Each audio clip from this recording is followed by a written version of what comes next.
Olá, amigos, olá, amigas. Estamos iniciando o nosso Economia e Desenvolvimento desta semana.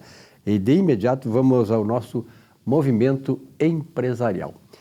E claro, recebendo aqui a visita de Giovanni D'Agostini. Giovanni, obrigado pela tua presença uma vez mais. Como é que está a semana aí para ti? Tranquila?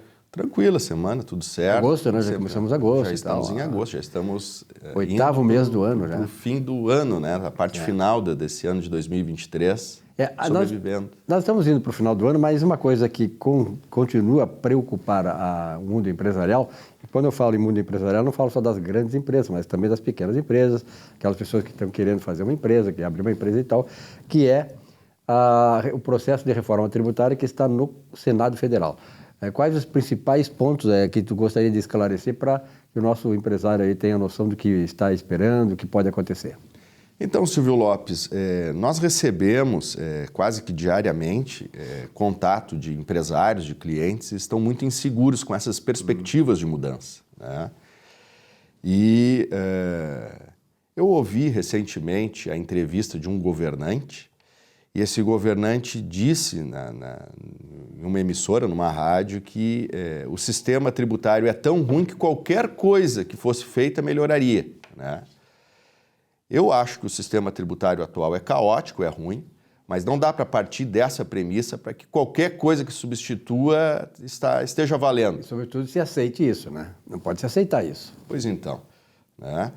Eu tenho a percepção, né, de que, embora essa perspectiva de mudança, né, da legislação tributária venha ali diminuir um pouco, né, a burocratização na apuração de impostos, eu acho que vai aumentar consideravelmente a tributação das empresas. As empresas vão acabar pagando mais imposto. Também acho que continuará burocrático o sistema, embora seja reduzida a quantidade de tributos, né?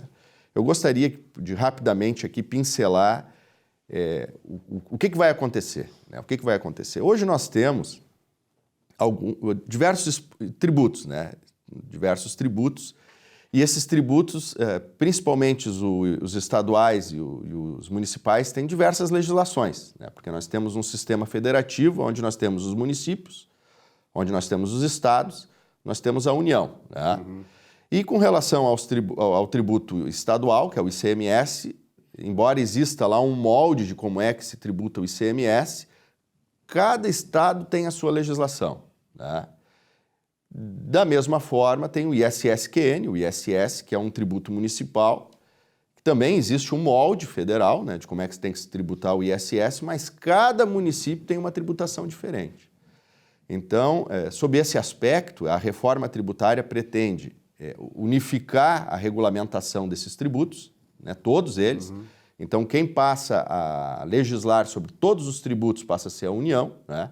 Isso, claro, que vai tirar um pouco de autonomia dos estados e dos municípios com relação à legislação, né, desses tributos, mas ficará consignado na Constituição Federal que o fruto, né, a arrecadação desses tributos serão destinados ali para os outros entes da federação para poderem dar em conta dos seus orçamentos. Então, hoje nós temos dois tributos vinculados, né? O que é vinculado? Que tem uma destinação específica e essa destinação vai para a Seguridade Social. Quais são os tributos? A COFINS e o PIS, certo? Então, nós temos esses dois tributos vão ser objeto de um tributo só. Em princípio, o nome desse tributo será CBS. O que é CBS? Contribuição sobre bens e serviços, né? Então, a arrecadação desse novo tributo, que substituirá o PIS e a COFINS, continuará sendo destinado exclusivamente para a União, né? E vai para o sistema da Seguridade Social, né? Que tem ali uma certa blindagem à Seguridade Social. E os tributos ICMS, ISS-QN e o IPI, né, serão unificados num outro tributo chamado IBS, que é o Imposto sobre Bens e Serviços, né? Então, o fruto da arrecadação do IBS, né, aí sim será compartilhado com os estados, com os municípios e também com a União, né, um determinado percentual com a União. Muito bem. A forma de cálculo desses 2 tributos que substituirão esses 5 tributos, né, será o mesmo cálculo. Né? O nome é Imposto sobre Valor Agregado, a modalidade sobre valor agregado. O que é valor agregado? Valor agregado, a empresa aufere receitas e a empresa lá arca com determinados gastos. Né? Esses gastos estritamente operacionais, né? São os gastos necessários para o auferimento daquelas receitas da empresa. Então, sobre uma base de cálculo, se aplica as alíquotas. Né? Então, nós temos 2 alíquotas. A alíquota da CBS e a alíquota do IBS. A grande dúvida, né? o grande receio dos empresários e dos contribuintes em geral, quais serão as alíquotas? Perfeito? Essas alíquotas ainda não foram determinadas, porque a Constituição Federal ela vai estabelecer como é que é feito o cálculo, em linhas gerais. Mas as minúcias, a efetiva regulamentação virá depois, através de leis complementares, inclusive, que vão determinar as alíquotas. Né? Com relação à CBS, na época em que o Paulo Guedes era o ministro da Economia, foi encaminhado para o Congresso Nacional, né, uma proposta de instituição já dessa CBS que substituiria o PIS e a COFINS, certo? Hoje, o PIS e a COFINS, a alíquota é de 9,25%, a soma das duas dá 9,25%. Na época em que o projeto de lei foi encaminhado para o Congresso Nacional, a alíquota seria de 12%. Então, nós aumentaríamos de 9,25% para 12%. É possível que essa alíquota de 12% seja mantida no caso de aprovação da reforma tributária, certo?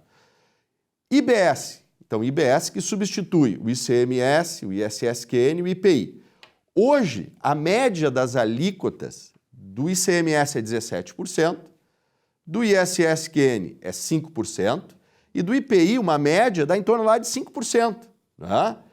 Então, nós teríamos 17%, 27%, se fôssemos apenas substituir a soma das alíquotas anteriores pela atual, seria 27% o IBS. É uma alíquota muito alta. Por que é uma alíquota muito alta?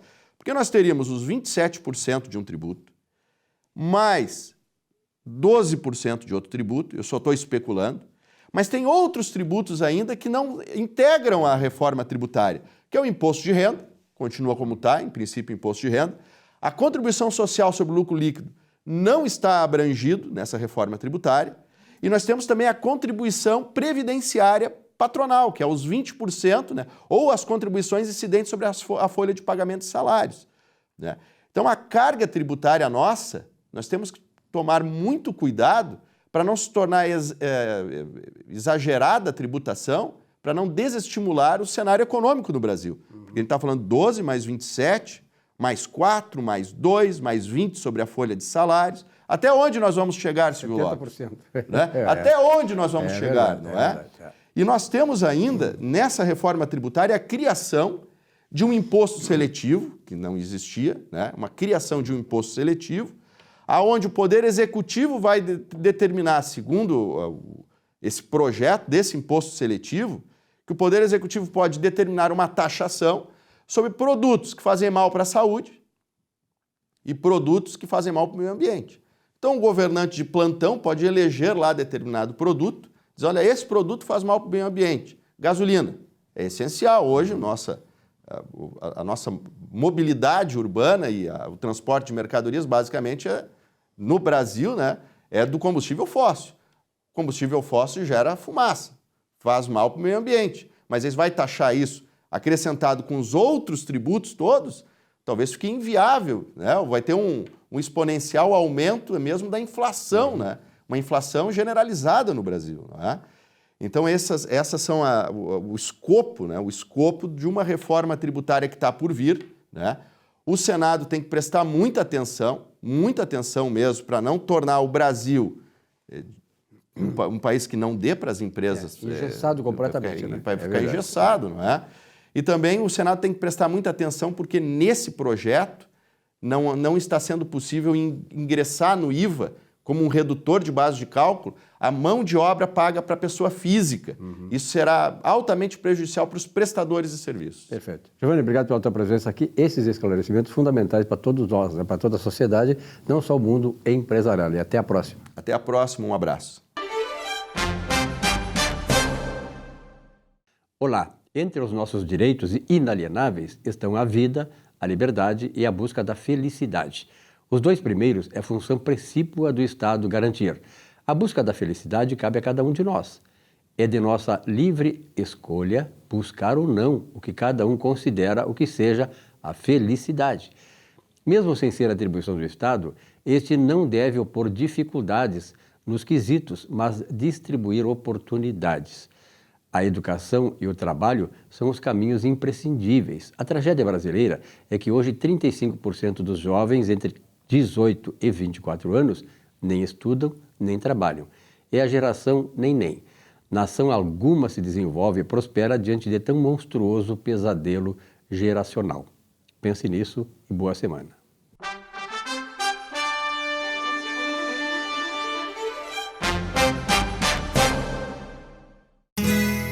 Ser gaúcho é preservar as tradições, é valorizar a educação e acreditar que um futuro melhor nasce nas páginas de um livro.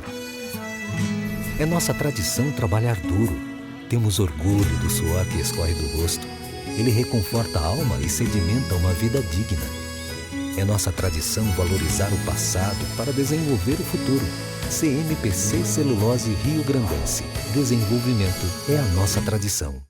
Já pensou em ter o seu próprio canal de TV corporativa, exclusivo e impactante? Somos a solução para empresas que desejam modernizar seus processos de comunicação. Solução Mídia Digital, transformando a forma como você se comunica.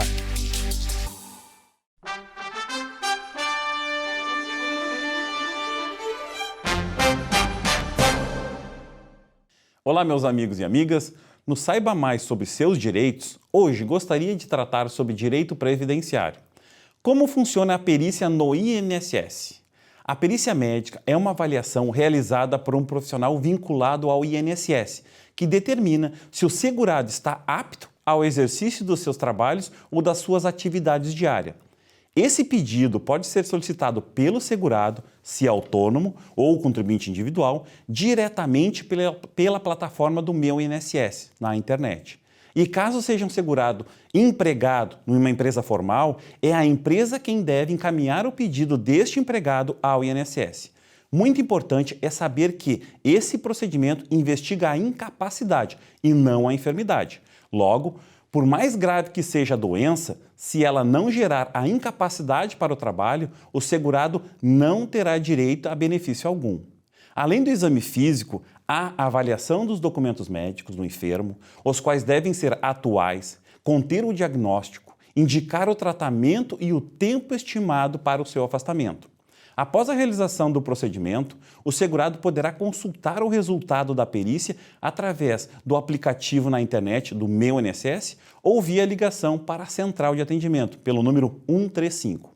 Cabe ressaltar que, caso negada a perícia na esfera administrativa, pode o segurado ingressar com um pedido de recursos junto à Junta de Recursos da Previdência Social ou procurar um advogado e ingressar com esse recurso na esfera judicial, no Poder Judiciário Federal.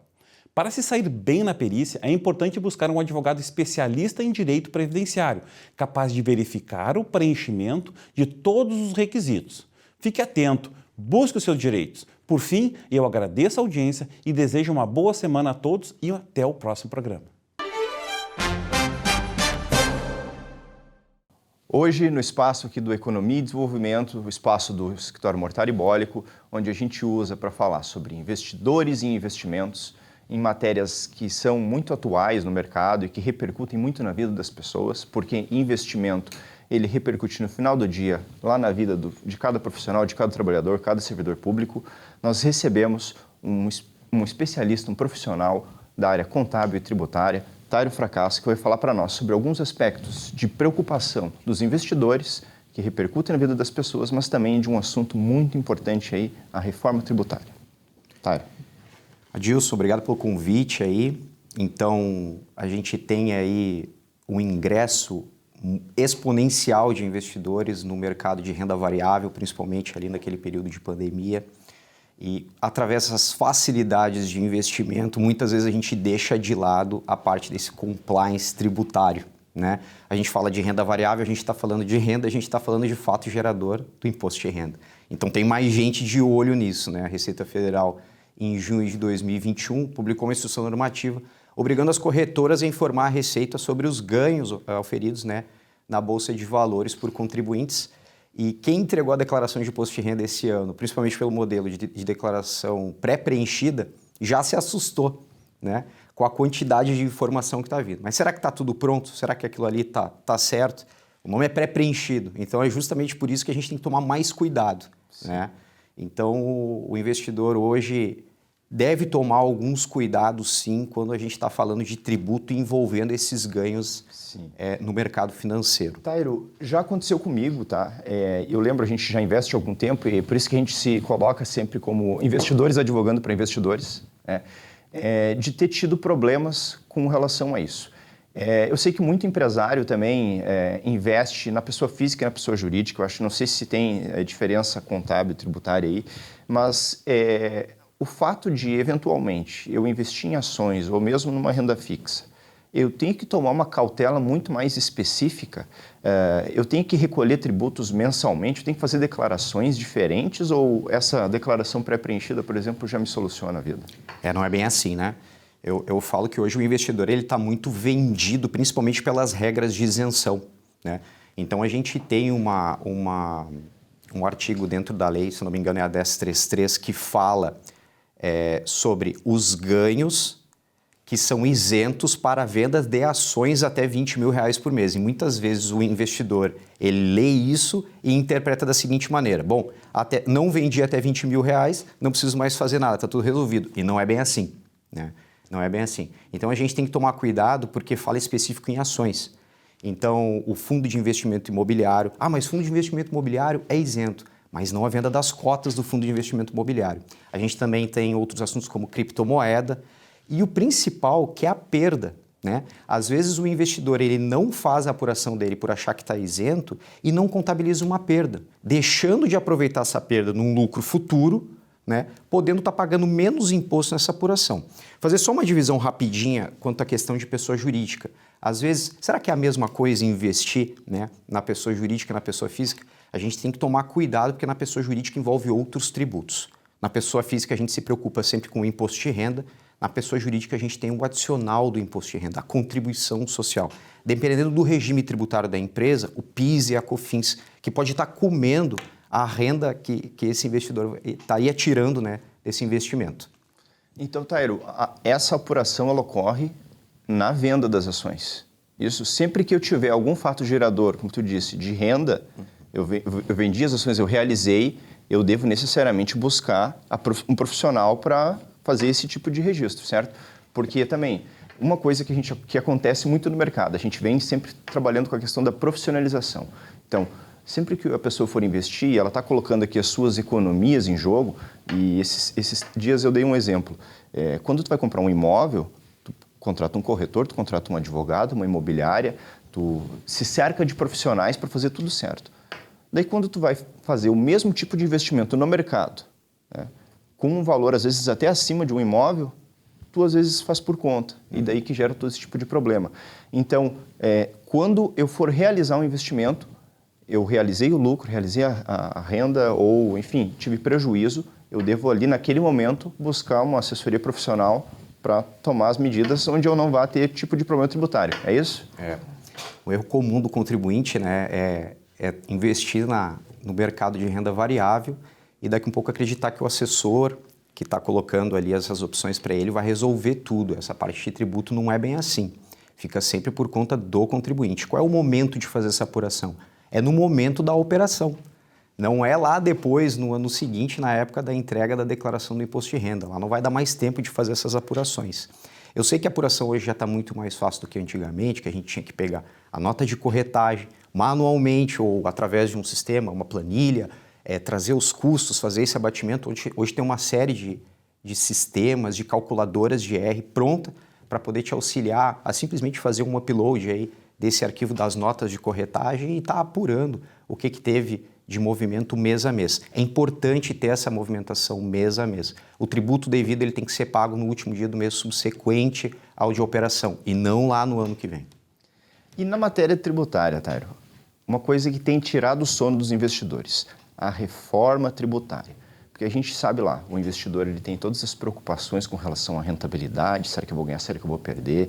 Tem muitas questões jurídicas aí que a gente tem percebido, aí, o caso das Americanas recente, onde o investidor aportou suas economias e perdeu, e agora tem que recorrer para processo arbitral, né, que é uma iniciativa privada de solução de disputas, algo onde ele vai tentar buscar o ressarcimento integral do seu prejuízo, câmara de arbitragem, é caro, enfim, tem toda uma série de dificuldades onde é preciso ter toda uma mobilização para recuperar esse prejuízo. Mas uma questão que também pode afetar a rentabilidade do investidor e o seu patrimônio como um todo é a reforma tributária. O que tu pode nos dizer? Já é momento para se preocupar? O que já se tem de concreto e de certezas aí para frente? Dilson, é complicado agora, viu? A gente sempre que for falar de reforma tributária, pelo menos nesse momento, tem que ter muita cautela, muita cautela. De antemão, dizer que a reforma tributária ela foi dividida em 2 momentos, em 2 etapas. A primeira dela, que refere-se à PEC 45, onde o texto já foi aprovado, ela trata só de tributos em cima do consumo. Então, eu estou falando de IPI, PIS, COFINS, ISS, ICMS e alguma pontuação de IPVA, IPTU, outras coisas assim. Porque na segunda etapa, e que está prevista, sim, para o segundo semestre de 2023, a gente vai tratar de renda e de folha. E é aí que mora o perigo, né? Porque existe uma especulação, uma perspectiva de que sim vai haver a taxação em cima do dividendo, que vai ser excluído a parte de juros sobre capital próprio. Então, como é que o investidor vai ficar? Existe sim uma perspectiva de ter essa taxação em contrapartida, baixando o tributo das empresas. Então, mesmo que eu tenha um tributo no investimento que eu fiz, essa empresa vai estar distribuindo mais dividendo. Mas isso, a gente não pode, é só uma especulação, né? A gente teve no governo anterior um texto e que não saiu do papel, e esse então nem foi para o papel ainda, né? Entendo. Bom, então acho que nesse momento, Tairo, o que a gente pode deixar de recado para os investidores é: busquem informação, não tomem decisões com base em boatos, isso tanto nos aspectos jurídicos, tributários, contábeis, enfim, aquele destaque que a gente sempre faz. Busque profissionalização. O assessor de investimentos é um ponto-chave nisso, o advogado também, o contador, é toda uma cadeia. Então, não vamos nos deixar levar por boatos de internet ou por movimentos de mídia, né? Busque informação. Então, Tairo, agradeço a tua presença hoje aqui no programa, no Espaço do Mortalibólico, e vamos ao intervalo.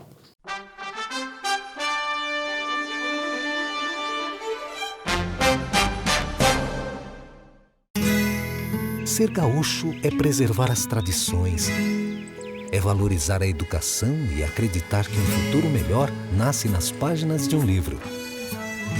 É nossa tradição trabalhar duro. Temos orgulho do suor que escorre do rosto. Ele reconforta a alma e sedimenta uma vida digna.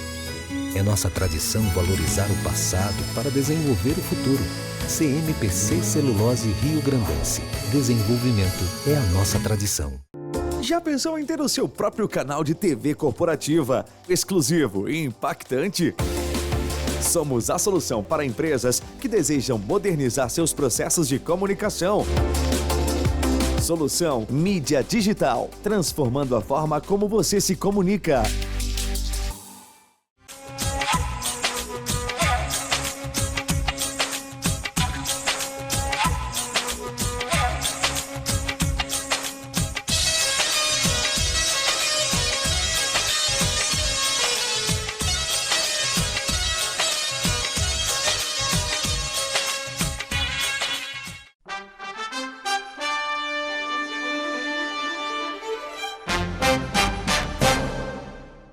Bom, o doutor Gustavo Bernardi tem se notabilizado aqui a falar sobre a questão que é a especialidade dele, que também uma das especialidades deles é a questão do direito imobiliário. Doutor Bernardi, obrigado uma vez mais pela sua presença aqui. Nesta semana saiu a questão lá definindo o que vai ser feito, o futuro do esqueletão ali, né, na Galeria 15, né? A Marechal Floriano. Marechal Floriano. E aí? Pois então, olha só que curioso, né, o Silvio? esse prédio começou a ser construído em 1950, exatamente no ano de 1950. Na metade da década de 50 ele já estava abandonado, ou seja, ele foi abandonado ainda no curso da construção. E desde então, nós estamos falando aí de 70 anos já, né, esse prédio vem abandonado. Muitos me perguntaram por que o município demorou tanto, né, para tomar uma atitude com relação a esse prédio. Como é que funciona, né, quando o município, o Estado, a União tem interesse numa propriedade privada, né? Há um processo judicial chamado desapropriação por interesse público, em que o Estado, o município, a União podem tomar para si um imóvel do ente privado. Porém, atualmente, esta regra legal determina que o Estado faça uma indenização ao valor de avaliação do imóvel e deposite essa indenização no início do processo de desapropriação. Então, veja, você tem um imóvel, o Estado, a União, o município decretam que este imóvel é de interesse público, vai se iniciar um processo chamado desapropriação. E você vai receber o justo valor, o valor de avaliação deste imóvel, né? Você pode discutir dentro do processo se a avaliação está correta, se não está. Há uma pequena possibilidade de discutir se o interesse público é verdadeiro ou não é, mas o fato é que há uma indenização. E por que o município de Porto Alegre demorou tanto tempo para agir, né? Só para você ter uma ideia, Silvio, a medida judicial que determinou a interdição deste prédio é do ano de 2019. Então, somente em 2019, 70 anos depois do prédio abandonado, é que o município resolveu fazer alguma coisa, né? E ainda assim fez isso porque o Ministério Público entrou com uma ação judicial contra os proprietários e contra o município de Porto Alegre, né? Em 2020 veio a pandemia, esta ordem judicial de interdição ficou suspensa. Depois disso, em 2021, 2022, o município retomou uma medida judicial para desocupar o prédio. Tinham ali umas 50 famílias morando ainda, esse prédio foi desocupado e agora, então, saiu essa semana o laudo de interdição. E é curioso, porque como é que vai ser a interdição desse prédio? Os 9 andares superiores vão ser demolidos à mão, ou seja, vão ser feitos manualmente, com alguma estrutura de mecânica, e os 10 andares de baixo vão ser implodidos. Vai ser a primeira implosão no centro histórico de Porto Alegre, né? Vai ser curioso de ver, inclusive, né? Mas o prefeito municipal, ontem, ao divulgar este laudo, né, relatou, então, que esta desocupação, essa demolição da Galeria 15 de Novembro na rua Marechal Floriano vai fazer parte do programa de revitalização do Centro Histórico de Porto Alegre. Então, se espera que este imóvel, que hoje, então, foi tomado pela Prefeitura, as dívidas de IPTU deste imóvel, Silvio, ultrapassam um valor de avaliação do terreno, né? Então, não haverá indenização dos proprietários do imóvel, pelo contrário, eles vão ser cobrados, né, do custo de demolição do prédio, e se espera que aquele é um espaço nobilíssimo, né, é muito nobre aquele terreno ali no Centro Histórico de Porto Alegre, então se espera que nós venhamos a ter um grande empreendimento ali. Já há diversas construtoras grandes aqui do Estado do Rio Grande do Sul se aproximando do município numa eventual licitação deste espaço ali, deste imóvel ali, né? Mas o recado que eu queria deixar aqui para o pessoal que nos vê é que a desapropriação, né, que é o que retira do privado o seu imóvel, né, ela tem que ter uma indenização. O primeiro ato que o judiciário determina quando ocorre o processo de privatização de desapropriação, perdão, é a indenização do proprietário do imóvel, né? Então você não tem hoje mais o receio de não ser indenizado nas desapropriações, né? Perfeito. E já tem alguma previsão de quando é que vai ser demolido? Parece que o edital vai sair agora, vai ser publicado ainda no mês de agosto, né? Para escolher a empresa que vai fazer. Eu acredito que neste ano a gente já não tenha mais aquela estrutura ali no centro de Porto Alegre, né? A prefeitura está... isso fazendo parte do projeto do centro histórico, tu vai ver que a prefeitura vai tocar toque de caixa isso daí, né? Até porque ela tem que aproveitar a decisão judicial que autoriza ela a fazer, senão daqui a pouco isso também começa a ter uma batalha judicial que não vai adiante, né? Uma batalha que ninguém vai ganhar nada, né? Que ninguém isso, ganha né? nada, todo mundo Isso é perde. verdade. E naquele lugar ali, o que é possível fazer e o que não é possível fazer? Pois então, com esta enquadramento daquela área dentro do programa do Centro Histórico, todos aqueles benefícios que nós já falamos aqui, que é aproveitamento de índices construtivos, né? Construção até a metragem mais alta da mesma quadra, tudo isso, né, vai ser projetado para aquele terreno ali. É um terreno muito grande, tem muito índice construtivo ali e eu acredito que haverá ali uma construção mista, né? Onde na parte baixa será comercial e torres residenciais. O Centro Histórico tem chamado muito residente novamente. Muita gente está voltando a morar no Centro Histórico. Então está se tornando terrenos muito, muito atrativos. Bernardo, um grande abraço e até a próxima semana. Até a próxima. É claro que há muitas questões aí que envolvem a todos nós, né? Mesmo que sejamos jovens, estamos até, né, na juventude e tal, que é a questão previdenciária, né? E para falar sobre isso, nós estamos aqui com o Fernando. Fernando, obrigado pela tua presença uma vez mais aqui, Fernando. Obrigado, meu amigo. E entre esses temas que vocês têm trazido para nós aqui, está o do auxílio-doença e aquele que está aí também está monopolizando as atenções e a mídia, que é a questão da revisão toda, né, da questão previdenciária. Vamos começar com o auxílio-doença. Que novidade tem nessa área? Vamos lá, então. No dia 21 de julho, o governo, através do Ministério da Previdência Social, ele emitiu um ofício circular criando uma nova modalidade de benefício, que é o auxílio-doença à distância, ou seja, através de documentos médicos. O intuito, né, do Ministério da Previdência é diminuir o tempo de espera por benefício previdenciário, né?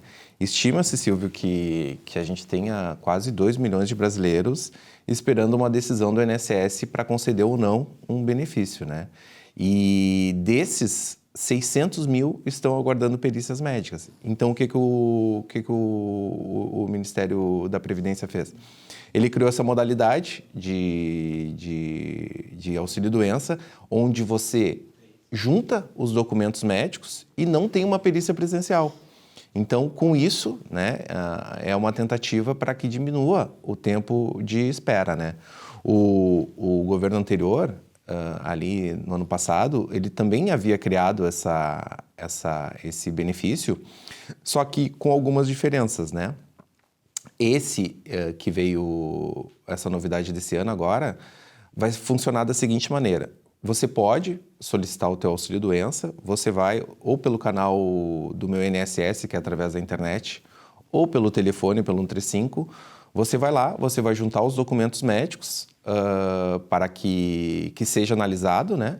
E você vai aguardar essa decisão. Se você fizer pelo meu INSS, né, pela internet, então você vai digitalizar o seu atestado médico, o seu exame, suas receitas e juntar. Caso você faça pelo telefone, né, que muita gente não tem acesso à internet, você vai fazer o requerimento do auxílio-doença documental e você vai levar até a agência os documentos físicos para que os servidores digitalizem e juntem nesse processo. Então, assim, para quem solicitar esse benefício, eu tenho algumas dicas que são uns critérios básicos para que sejam aceitos.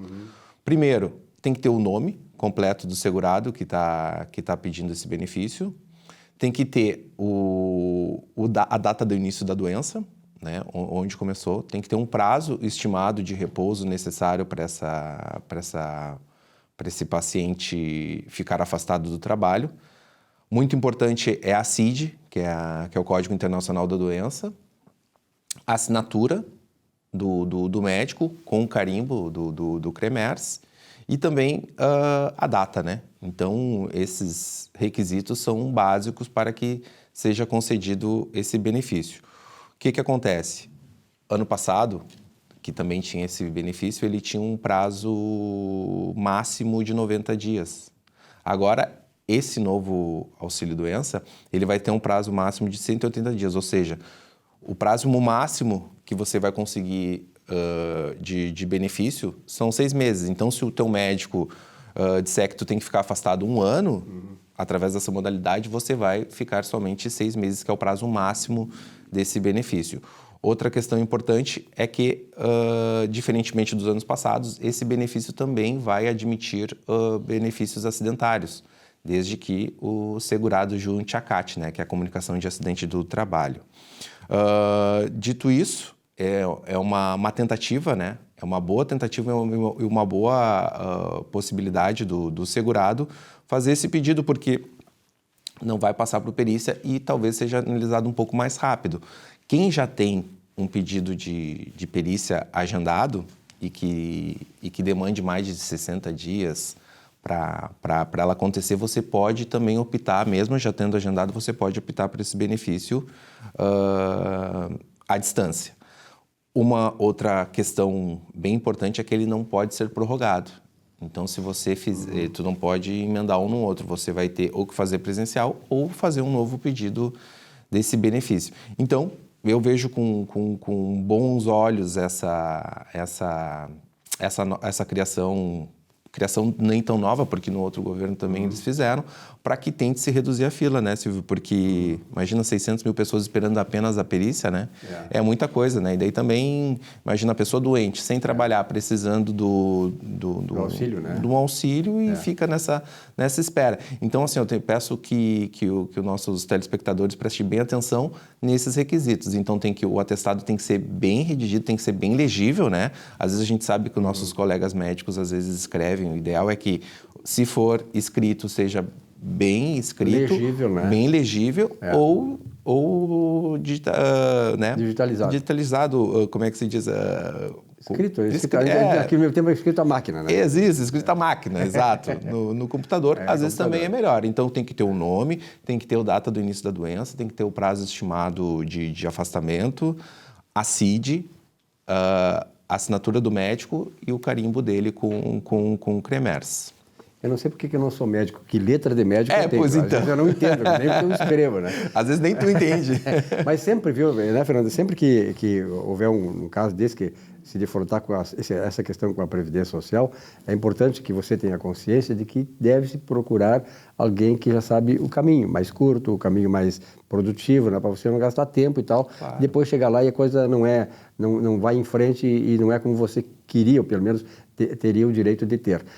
Mas é sempre bom, né, ter um advogado especializado no assunto, né, para orientar. Né? A gente analisa a documentação médica, a gente já sabe se vai dar ou não, claro, né? Porque verdade, se tem todos os requisitos, a gente já tem uma certa experiência. Certo, né? Exato. Daí a gente pode conversar também com o médico também, né, para que faça um atestado conforme a essa portaria, esse ofício circular 38 requer, né?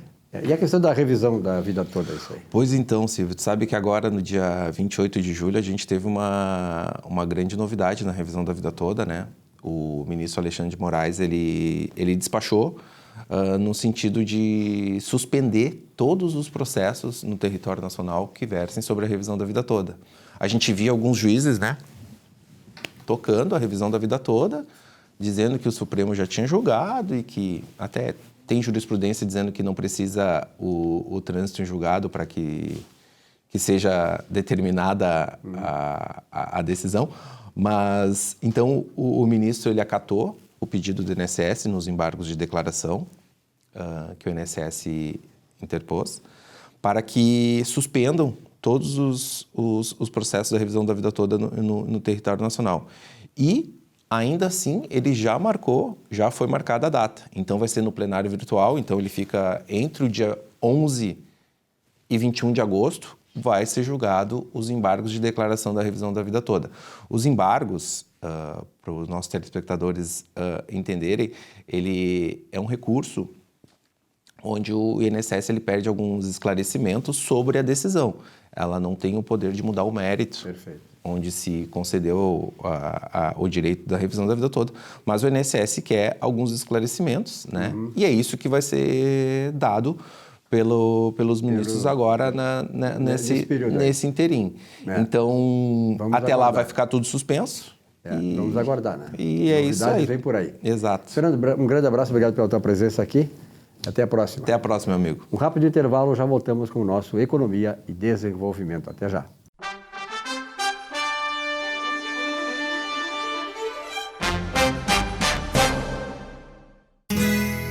Ser gaúcho é preservar as tradições, é valorizar a educação e acreditar que um futuro melhor nasce nas páginas de um livro. É nossa tradição trabalhar duro. Temos orgulho do suor que escorre do rosto. Ele reconforta a alma e sedimenta uma vida digna. É nossa tradição valorizar o passado para desenvolver o futuro. CMPC Celulose Rio Grandense. Desenvolvimento é a nossa tradição. Já pensou em ter o seu próprio canal de TV corporativa, exclusivo e impactante?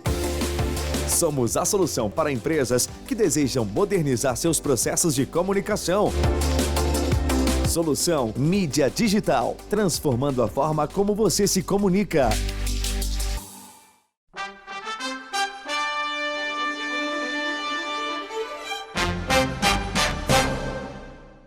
Bom, eu tenho a felicidade de ter aqui hoje um grande amigo meu, empresário de sucesso, e sobretudo um camarada que tem uma visão, né, empresarial, uma visão sociológica e filosófica de tudo que está acontecendo nesse país, né?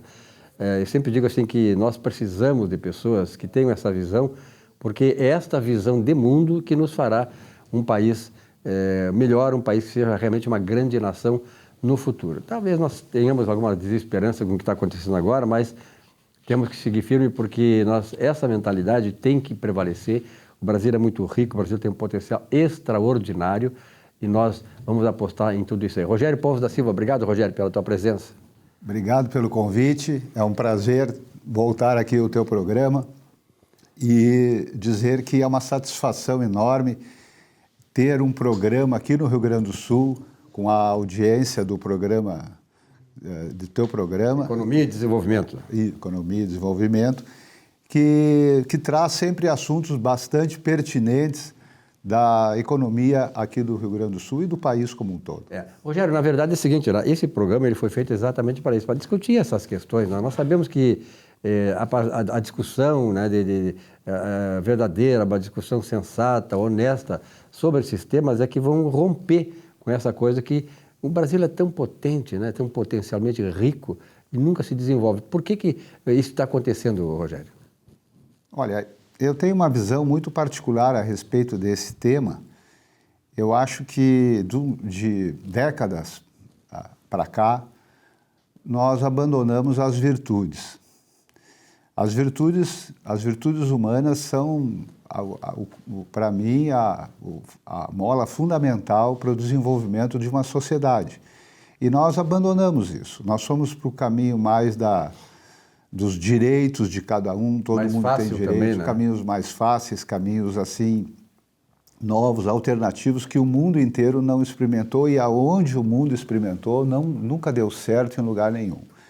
Então é preciso que haja uma grande reflexão dos dois lados. Eu acho que precisa um amadurecimento, tanto do pessoal que defende um Estado mais paternalista, como dos liberais. Todos precisam fazer uma reflexão, porque nós vivemos no mesmo espaço, dividimos as mesmas coisas, e esse conflito, ele não ajuda ninguém, não resolve, né? Na verdade, assim, quando eu te ouço falar sobre isso, eu fico pensando o seguinte, nós sabemos, né, qual é o modelo, qual é o sistema econômico que gera riqueza, nós sabemos qual é. E sabemos aquele que não gera riqueza quer explorar a riqueza dos outros, que os outros fazem. Exatamente. Então, veja bem, a China. A China é um Estado antidemocrático, é um Estado paternalista, é um Estado ditatorial, mas qual foi o sistema econômico que ela usou para gerar riqueza? Exatamente. Capitalismo, né? O que ocorre é assim, as pessoas têm que se dar conta de que a indústria é quem traz dinheiro, quem gera riqueza para a sociedade. Não existe produção de riqueza com empresas públicas. As empresas públicas, elas têm uma outra função na sociedade. Uhum. Quem gera riqueza, quem gera todas as coisas que estão na nossa casa, iniciam num sonho de alguém que resolveu construir uma pequena ou uma média e até, quem sabe, uma grande empresa. É dali que sai a riqueza. Nós precisamos valorizar quem produz a riqueza, em todos os seus níveis, inclusive as pessoas que estão iniciando no trabalho. É muito fácil de perceber o seguinte: quem defende a direita, quem é da direita, ou esse tipo de pensamento conservador, ele sabe gerar riqueza, mas não sabe distribuir. Nunca soube distribuir. A esquerda, por seu lado, ela sabe distribuir. Ela tem ela tem uma noção de como distribuir. De que todo mundo tem que distribuir a riqueza, mas não sabe, não tem capacidade de gerar riqueza. Então, nós temos que perceber, eu acho que o amadurecimento, que a briga que existe aí entre é Lula e Bolsonaro, isso aí não vai chegar a ponto nenhum, termina sempre em bate-boca, discussão e não leva a nada. Nós temos que dar para esse povo educação, saber de onde é que vêm as coisas, por que as coisas são do jeito que são, e não querer inventar caminhos novos, alternativos, que não vão nos levar a lado nenhum. Perfeito. Bom, nessa questão toda, nós vimos que o Estado brasileiro, né, Rogério, a gente sempre lutou por termos um Estado que seja do tamanho ideal da sociedade, ou seja menor, quanto menor for o Estado e mais eficiente ele for, é melhor para a sociedade. Como é que tu vê o Estado brasileiro hoje? Porque o Estado brasileiro, além de ser intervencionista, ele acaba também ser apropriacionista, ele se apropria muito de coisas que são da iniciativa privada, através, por exemplo, da tributação. A tributação no Brasil ainda é o principal problema da indústria ou não? Acho que não. Acho que o tributo, quem paga é o consumidor. O empresário, ele repassa. O que ocorre, no meu entendimento, é que existem passivos ocultos que o empresário não tem como escapar. Olha só o exemplo que eu vou te dar aqui. Nós tivemos há pouco tempo uma companhia de saneamento, que é a Corsã, que tem o monopólio de fornecimento de água para o Estado praticamente todo. Eu não tenho ideia, mas em torno de 7 milhões de consumidores, imagina. E a Corsã tem um passivo trabalhista. Bom, se a Corsã é uma empresa pública, ela pertence ao Estado, certo? Então, se ela pertence ao Estado, o Estado cumpre a lei, certo? Então, se o Estado cumpre a lei, como que a Corsã consegue ter um passivo trabalhista daquele tamanho que falam que tem? Tá? Então, tu imagina o seguinte: se o próprio Estado não consegue escapar disso, o que sobra para o pequeno e para o médio empresário, que tenta fazer de todas as formas, na grande maioria, pelo melhor, pelo certo, e não consegue. Então, quando tu não consegue fazer as coisas pelo certo, tu acaba fazendo pelo que é possível. Então, se joga um jogo onde as regras podem mudar a qualquer movimento. E por isso que é difícil o empresário de fora até compreender como é que é o funcionamento da máquina e das relações público-privada no Brasil. Bom, o Rogério tem uma empresa lá de industrial em Cachoeirinha, né? Lá tem o Centro das Indústrias. Então, como é que está o Centro das Indústrias? Como é que está se desenvolvendo a nossa Cachoeirinha? Olha, a Cachoeirinha é um grande município em produção de riqueza, é um município pequeno, um dos menores do estado. Cachoeirinha tem, se não me engano, 42 quilômetros quadrados. É um dos menores municípios do estado, mas tem uma vocação para a indústria. Eu acho que na região metropolitana, desculpa te interromper, ele só não é menor do que Esteio, né? Exatamente, Esteio é menor, né? Exatamente. Mas tem o tamanho do Estado do Vaticano. É um estado bem... Mas bem mais produtivo. Bem mais produtivo. E aí, Cachoeirinha começou lá pelos anos 70 do século passado a atrair investimentos através... O governo foi um grande incentivador, o Distrito Industrial, E grandes indústrias da Zona Norte de Porto Alegre foram para lá. O que aconteceu? O distrito cresceu, se sedimentou lá, se ficou firme, tem várias empresas, se criou lá um centro também das indústrias, onde se congrega todas as empresas participantes. Hoje, além de indústria, temos também prestadores de serviço equiparados à indústria e outras empresas que são associadas a esse centro.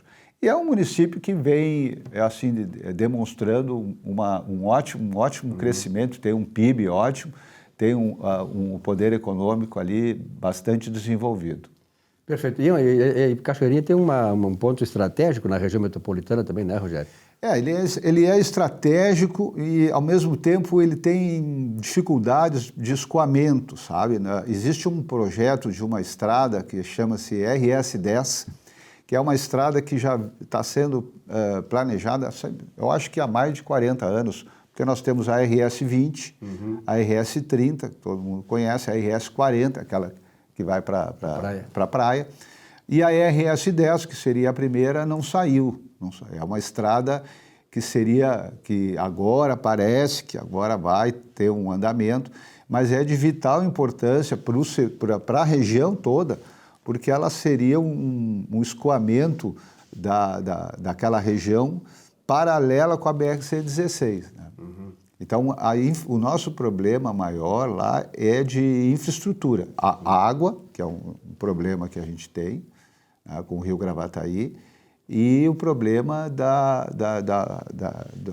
logístico de estradas, porque nós estamos muito próximos de Porto Alegre, do lado, né? Cachoeirinha é do lado. Então, o fluxo de automóveis, caminhões, assim, é muito intenso. A infraestrutura, como é que está a infraestrutura? Fora, claro, tem essa questão de escoamento, mas a infraestrutura da cidade, como é que está lá? Não, a cidade, ela funciona bem, sabe? Ela tem... Eu não tenho muita, assim, intimidade com essa parte, porque a minha vida toda é dentro da empresa, no distrito, mas Cachoeirinha tem uma dinâmica boa, a Avenida Flores da Cunha, tem um comércio pujante, tu encontra o que tu quiser ali, tu não precisa sair de Cachoeirinha hoje para ir para qualquer outro lugar.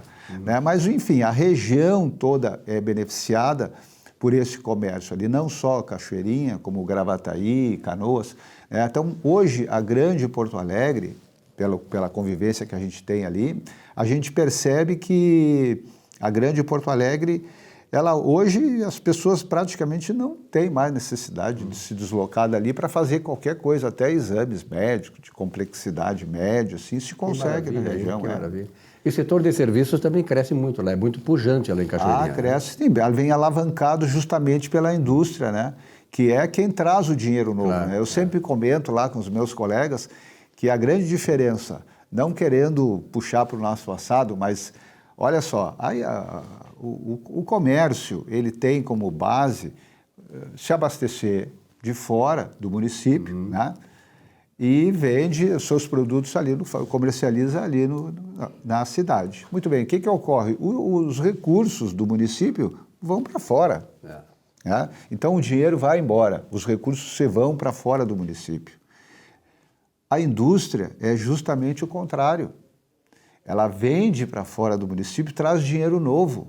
A gente chama de dinheiro fresco, para dentro de casa. Ela atrai esse dinheiro para lá. Ela atrai o dinheiro. E aí a cidade se movimenta. Claro, né? Porque os moradores trabalham ali e tal e vão fazer o seu comércio de dinheiro. Então, a importância da indústria, não querendo desmerecer o comércio, que tem o seu papel também na economia, mas a indústria é a base de toda a sociedade. Que gera riqueza, nós sabemos. Quem gera riqueza é a indústria, né, Rogério?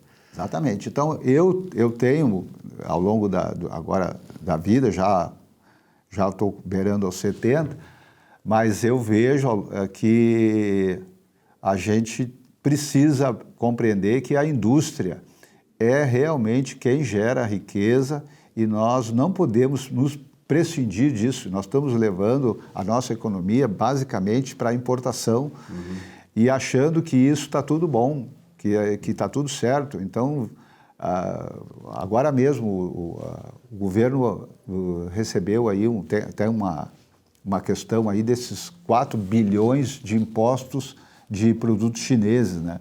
Desses 4 bilhões, são 26 bilhões por mês de produtos chineses que entram. Imagina esse dinheiro, esses produtos sendo fabricados aqui.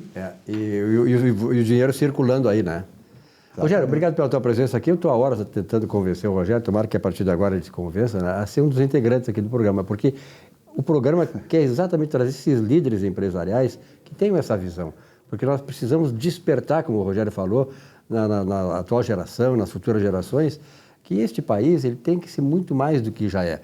Eu sempre digo, Rogério, o Brasil, se tu pegar o potencial de riquezas minerais, riquezas de mão de obra e tal, é um país grandioso, maravilhoso, ele tinha que ser o principal país do mundo. Por que nós não somos? Então, nós temos que passar essa visão, Rogério, eu acho importante isso. Muito obrigado pela tua presença. Quer acrescentar mais alguma coisa? Não, só agradecer ao convite do programa e do Silvio Lopes, amigo já de muitos anos, pela oportunidade de estar aqui fazendo esse pequeno comentário. E dizer a todos vocês que eu acho que nós todos precisamos de uma reflexão a respeito dessa questão, dessa polaridade que se criou no país, que, olha, isso não ajuda em nada, né? Claro, cada um tem direito de ter as suas posições, mas eu acho que o caminho é a conciliação e dar educação para o povo, para que a gente possa crescer e desenvolver economicamente, ter saúde e educação para todo mundo. Perfeito. E, sobretudo, despersonalizar essas questões. Eu acho que nós temos que tratar de discutir modelos políticos e econômicos. E aí sim, esse é o caminho. Rogério, obrigado, um abraço. Obrigado mais uma vez. A você, telespectador, muito obrigado pela audiência. Tenham todos uma boa semana. Até a semana que vem.